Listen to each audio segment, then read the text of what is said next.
Επόμενη μέρα, παιδιά, και είμαστε πάλι εδώ στη Γουρούνα. Μετά από λίγη γυμναστικούλα, είμαστε έτοιμοι να πάμε στο Ευπαλίνιο όριγμα, το οποίο βρίσκεται στην άλλη μεριά του νησιού, προς το Πυθαγόριο μεριά. Θα έχουμε μια μικρή διαδρομή, αλλά θα γουστάρουμε. Πήγαμε! Πάμε! Η διαδρομή είναι περίπου 37 χιλιόμετρα. Άρα ήρθαμε πρώτα για καύσιμα. Γεμίσαμε λίγο βενζίνη και φεύγουμε, γιατί χθες κάναμε μεγάλη διαδρομή. Οπότε είχαμε πέσει περίπου στο μισό. Γεμίσαμε με ένα 15άρι. Οπότε είμαστε έτοιμοι να φύγουμε. Να πούμε ότι το Ευπαλίνιο όριγμα πρόκειται για μια σύραγγα μήκους 1036 μέτρων, η οποία κατασκευάστηκε κατά τον 6ο αιώνα π.Χ. για να χρησιμεύσει σαν υδραγωγείο. Δεν επιτρέπεται είσοδος σε παιδιά κάτω των 14 ετών. Ανοίχθηκε ταυτόχρονα και από τις δύο πλευρές του βουνού. Οι δύο σύραγγες συναντήθηκαν περίπου στο μέσον με αξιοθαύμαστη ακρίβεια. Κάτι που ήταν σημαντικό επίτευγμα για τα τεχνολογικά δεδομένα της εποχής. Φτάσαμε, παιδιά, στο Πυθαγόριο μετά από αρκετή μεγάλη διαδρομή. Είχε πάρα πολλές στροφές η διαδρομή, πάνω από 500 στροφές. Πέσαμε και σε ένα αυτοκίνητο που πήγαινε πολύ αργά και το Google Maps επίσης έχει λάθος την τοποθεσία του Ευπαλίνιου ορίγματος και έτσι φτάσαμε σε ένα χωματόδρομο κάπου στη μέση του πουθενά. Θα κάνουμε μια αναφορά εδώ στη Google Maps γιατί είναι λάθος η τοποθεσία. Να ξέρετε, μην την πατήσετε κι εσείς σαν εμάς. 3 παρά 20 είναι η τελευταία διαδρομή, να ξέρετε, οπότε καλύτερα είναι να έρθετε, να προσπαθήσετε να έρθετε εγκαίρως. Εμείς το παλέψαμε, αλλά λόγω Γουρούνας ήρθαμε λίγο πιο αργά και δεν μπορέσαμε να έρθουμε. Τώρα ήρθαμε εδώ στο Αρχαιολογικό Μουσείο. Όπου δεν επιτρέπεται να τραβήξουμε με την κάμερα απ' έξω, από μέσα. Ναι, απαγορεύεται να μαγνητοσκοπήσεις και έχει 6 ευρώ είσοδο. Αποφασίσαμε τελικά να μην μπούμε. Θα συνεχίσουμε όμως προς το Ηραίο, όπου υπάρχει ένας άλλος αρχαιολογικός χώρος εκεί και θα σας δείξουμε και κάποια άλλα πράγματα από εδώ γύρω στο Πυθαγόριο. Η κυρία μας είπε μόλις βγάλαμε την κάμερα: απαγορεύεται αυτό που πάτε να κάνετε, χρειάζεται ειδική άδεια. Και επίσης το μέρος που ψάχνετε είναι πάνω από 10 χιλιόμετρα μακριά από εδώ. Πάρα πολύ του πατάνε. Απλά εγώ ξέχασα να το βάλω στο Google, ξέχασα να το αναφέρω τόσα χρόνια. Θέλω τους τουρίστες να έρχονται εδώ πέρα. Εντάξει, απαγορεύεται. Το Αρχαιολογικό Μουσείο του Πυθαγορίου απέχει περίπου 7 χιλιόμετρα από τον αρχαιολογικό χώρο του Ηραίου. Το Ηραίο της Σάμου αποτέλεσε ένα από τα σημαντικότερα ιερά της αρχαίας Ελλάδας. Απέχει 6 χιλιόμετρα από την αρχαία πόλη της Σάμου, που είναι το σημερινό Πυθαγόριο, με την οποία συνδεόταν πολιτικά και διοικητικά. Οι πιστοί έφταναν στο ιερό διασχίζοντας την ιερά οδό που διασχίζουμε κι εμείς, ή από την θάλασσα. Συναντήσαμε αρχαία αγάλματα δίπλα στα οποία βγήκαμε φωτογραφία. Πώς σου φαίνεται? Είναι πολύ ωραία εδώ πέρα, παιδιά. Εδώ υπήρχε ένας ναός ουσιαστικά στα αρχαία χρόνια και τώρα διασώζονται μόνο αυτά τα τμήματα που βλέπουμε. Εδώ τιμούσαν κατά κύριο λόγο την Ήρα, αλλά είδαμε ότι εδώ έχει ένα τμήμα που ονομάζεται Ιερός Ναός Αφροδίτης και του Ερμή. Άρα πιθανώς να τιμούσαν και άλλους θεούς εδώ στον ίδιο χώρο. Να πούμε ότι η είσοδος είναι κανονικά 6 ευρώ το άτομο, αλλά λόγω του ότι ήρθαν τα τελευταία 20 λεπτά, μας άφησε και τους δύο να πούμε με 6 ευρώ. Πολύ καλό αυτό, παιδιά. Οπότε, αν κάποιος κοιτάει, προσπαθεί κάπως να γλιτώσει λεφτά, ίσως καλή ιδέα να έρθετε στη τελευταία στιγμή και να πείτε ότι ξεχαστήκατε. Βρίσκεται στην εύπορη πεδιάδα που σχηματίστηκε από τις προπόσεις του ποταμού Ήμβρασου. Τα παλαιότερα αρχαιολογικά ευρήματα χρονολογούνται στην 4η χιλιετία π.Χ. Σύμφωνα με τον μύθο, στην όχθη του ποταμού κάτω από μια λιγαριά γεννήθηκε η θεά και έτσι θεωρήθηκε ως το ιερό δέντρο της Ήρας.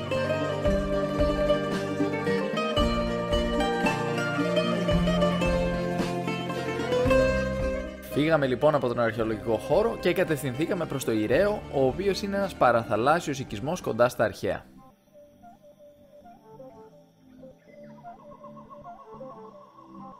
Η απόσταση μεταξύ των δύο είναι 2,7 χιλιόμετρα.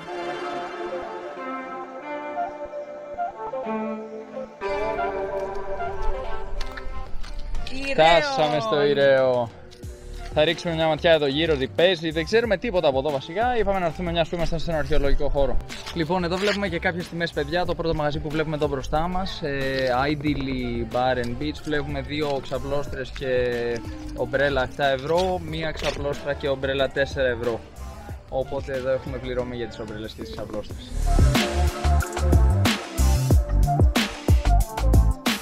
Εδώ είμαστε στο τέλος του πεζοδρόμου. Και ουσιαστικά έχουμε ένα μόλο με βαρκούλες, τίποτα το σπουδαίο δηλαδή. Μπορούμε να επιστρέψουμε πίσω στην αρχή του πεζοδρόμου και να δούμε την παραλία. Φτάσαμε λοιπόν πάλι στην παραλία και πάμε να δούμε τι έχει από την άλλη πλευρά του Ηραίου.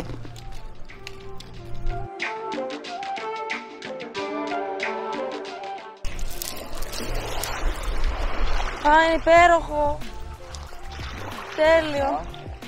Πυροσβεστικό και για άλλη μια φορά πεντακάθαρο. Όπως όλα τα νερά που έχουμε δει ως τώρα στη Σάμο εδώ είναι πραγματικά πεντακάθαρα. Πάμε να δούμε και μια πανοραμική εικόνα των υπέροχων νερών του Ηρέου.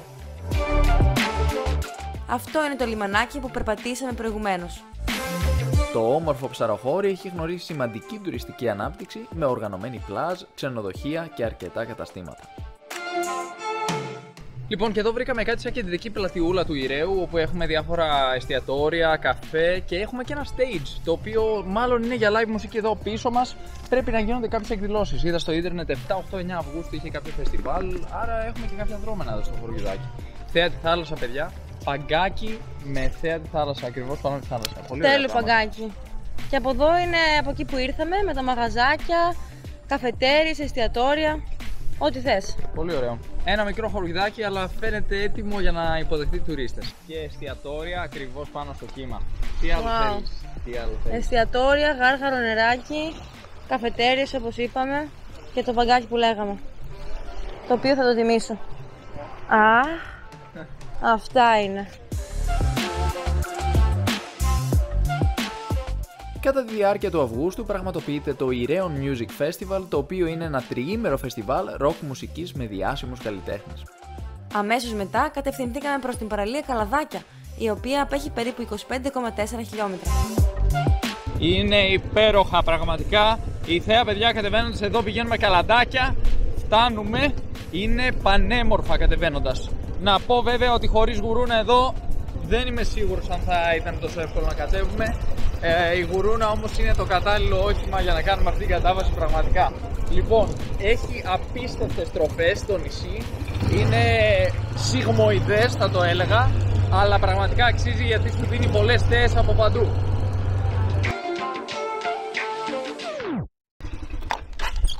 Φτάσαμε, ήταν ένα δύσκολο ταξίδι, πήγαμε από τη μία μεριά του νησιού στην άλλη με γουρούνα. Δεν θα το συνιστούσα,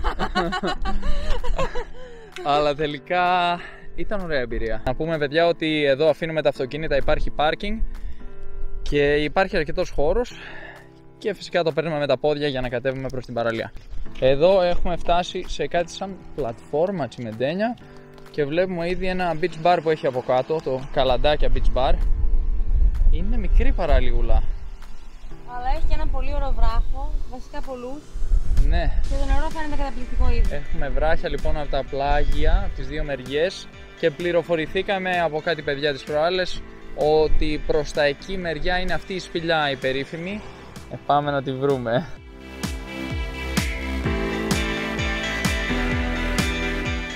Για να δούμε εδώ τι λέει. Ομπρέλες 7 ευρώ.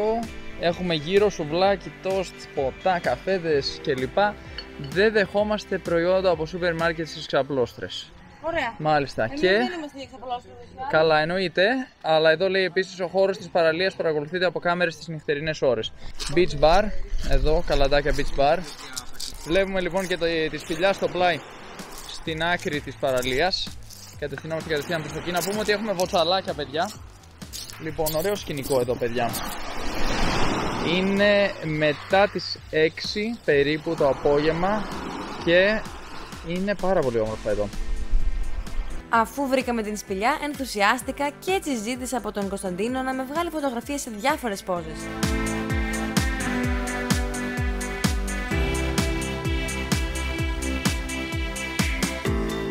Φέρε το μπλε. Ναι. Και εδώ βλέπουμε πόση ώρα παίρνει για να βγάλουμε μια γυναίκα φωτογραφία. Παιδιά, στα bloopers. Τώρα καταλαβαίνετε τι τραβάμε για να βγει ένα vlog. Πόση ώρα θα βγάλει φωτογραφίες και άμα θα είναι τόσο ωραίες όσο οι δικές μου. Για να δούμε. Θα συγκρίνει το κοινό. Για να δούμε πόσο θα πάει ένας άντρας σε μια φωτογράφηση. Άλλαξε. Φτάνει. Κοροϊδεύει. Λοιπόν, τα σχόλια αυτά να λείπουνε. Εγώ δεν έκανα καμία ερώτηση. Λοιπόν, είσαι άγαρμος. Λοιπόν, εντάξει, αυτό είναι κάπως ωραίο. Κάτσε, θα σε βγάλω φωτογραφία και θα αφήσουμε το κοινό να συγκρίνει.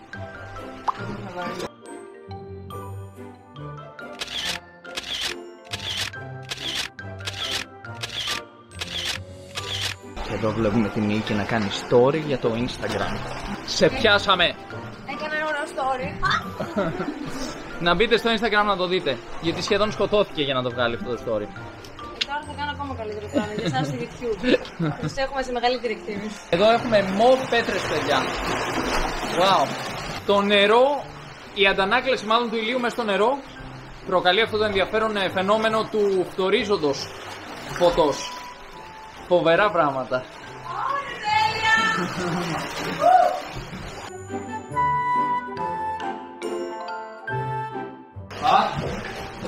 Ωραίο αριστερό νεράκι.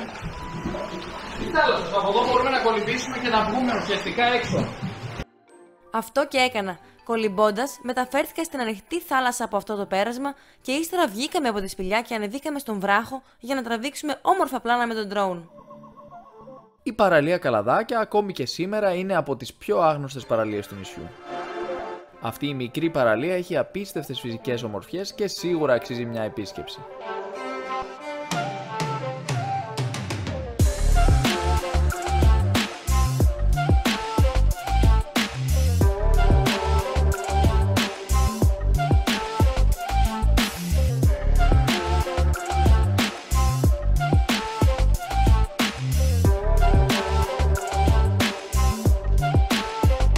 Λοιπόν, εντυπώσεις.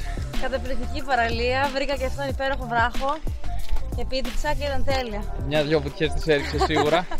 Εγώ βέβαια έπρεπε να τραβάω βίντεο, οπότε δεν μπόρεσα. Γι' αυτό δεν πήδηξε ο Κωνσταντίνος από τον βράχο. Σίγουρα δεν έχω καμία φοβία για ύψη. Μ' αρέσουν οι βράχοι, μ' αρέσει να κάνω σάλτα, αλλά αυτή τη φορά έπρεπε να τραβάω βίντεο. Τέλος πάντων. Θυσιάστηκε. Ακριβώς, να μην μπαίνουμε σε πολλές λεπτομέρειες. Η σπηλιά ήταν όμορφη. Είδαμε τώρα κάποια παιδιά που προσπάθησαν να μπουν, αλλά δεν έχει πλέον φως. Όμορφη παραλία. Γυρνάμε προς τα πίσω, προς το ξενοδοχείο για να ντυθούμε, να κάνουμε μπάνιο, να ντυθούμε και να βγούμε. Και να επιστρέψουμε τη γουρούνα. Να επιστρέψουμε για τη γουρούνα. Να πούμε ότι αυτή η γουρούνα κόστησε 50 ευρώ τη μέρα. Πάρα πολλά. Μας εξήγησε ο κύριος εκεί ότι είναι λίγο τσιμπημένα. Με όλα αυτά που γίνονται με τις ασφάλειες, τους βαράνε λίγο στις τιμές. Αν θέλετε κάτι πιο οικονομικό, πάμε σε μηχανάκι, σκουτεράκι. 20 ευρώ είχε με 20 ευρώ κάτι μικρά. Για αυτοκίνητα, από ό,τι κατάλαβα, γύρω στα 60 πήγαινε το ελάχιστο. Αυτά από τιμές ενοικιάσεων το καλοκαίρι του 2022 στη Σάμο. Φύγαμε στο ξενοδοχείο.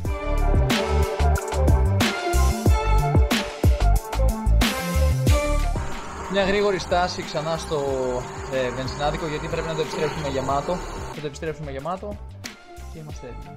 Ήταν πολύ ωραία εμπειρία, δεν ήταν? Ήταν υπέροχη.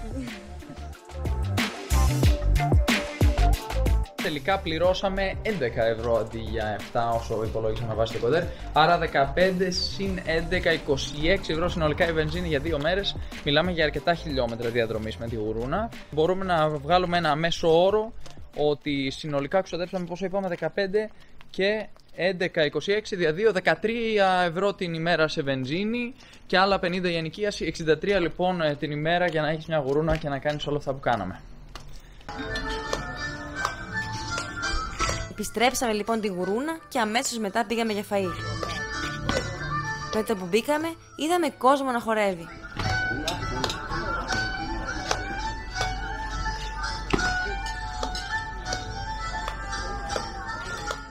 Χωριάτικη και έχουμε εδώ φυλατάκι κοτόπουλο. Ωραίο. Πολύ ωραίο. Και το ριζάκι πολύ ωραίο. Έχει και κανέλα νομίζω. Είναι μια νότα πολύ ωραία. Σ' άρεσε? Πολύ. Ρωτάνε κάποιες φορές οι άνθρωποι πώς καταφέρνεις να διατηρήσεις το σώμα σου τόσο γραμμωμένο. Ποια είναι η λύση σου? Σαλάτα. Σαλάτα. Τι έχουμε εδώ? Έχουμε ένα υπέροχο καρπουζάκι και ένα γλυκό κρασάκι σερβιρισμένο από τον Δημήτρη. Γεια σου Δημήτρη. Γεια σας, να είστε καλά, ευχαριστώ πάρα πολύ. Λοιπόν, αυτό είναι κρασάκι από τη Σάμο, Μοσχάτο λέγεται. Ναι. Και είναι της περιοχής, ας πούμε, το φτιάχνουμε εμείς εδώ. Υπέροχα. Και είναι το αγαπημένο προσωπικά, ελπίζω να αρέσει και σε εσάς. Ανυπομονούμε να το δοκιμάσουμε. Τέλεια.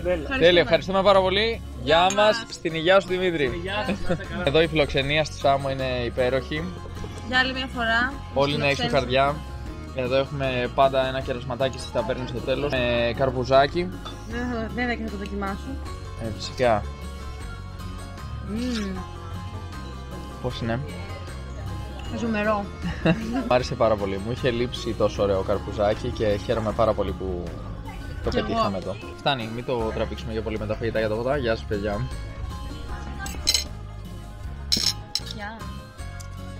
Την επόμενη μέρα χαλαρώσαμε στην παραλία του Μαραθόκαμπου με πολλές ξάπλες και κολύμπι.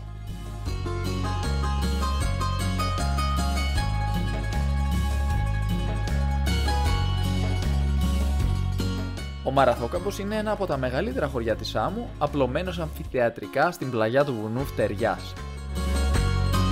Να πούμε ότι ο Μαραθόκαμπος ήταν το αγαπημένο μας μέρος της Σάμου και σας προτείνουμε με σιγουριά να μείνετε και εκεί.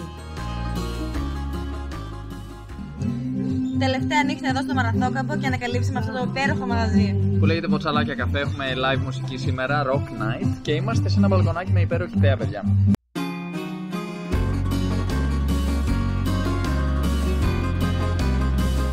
Οι τιμές από αυτό το μαγαζί αναγράφονται πάνω αριστερά στην οθόνη σας.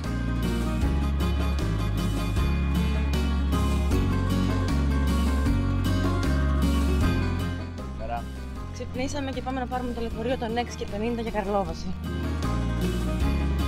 Τελικά το λεωφορείο πέρασε 7 και 4, 25 λεπτά μετά.